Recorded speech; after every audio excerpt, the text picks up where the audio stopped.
To delete Safari browsing history on an iPhone, you have two options. The first option, click on the Safari browser on your iPhone, and then you see multiple icons. Click on the book icon. Then you see book, classes, and clock. Click on the clock.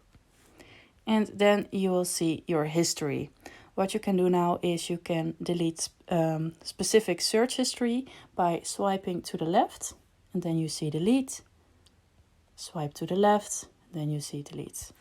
Or you can tap on clear in the bottom right corner of your screen. And then you can select what history you want to remove. Do you want to remove your history, cookies, and other browsing data from all time, or today, yesterday, today, or maybe only the last hour?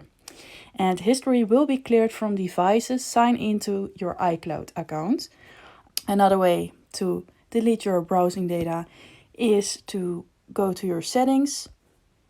Then you scroll down to Safari, usually located near the middle of the list, or you search for Safari. Click on it. In the Safari settings, scroll down until you see Clear History and Website Data. You will see a pop-up. Clearing will remove history, cookies, and other browsing data. History will be cleared from devices signed into your iCloud account. So you can click on Clear History and Data, and then you will see another pop-up. Do you also want to close all tabs? So if you want to remove all data, all the history on your iPhone, and if you want to close all tabs, you can use this option.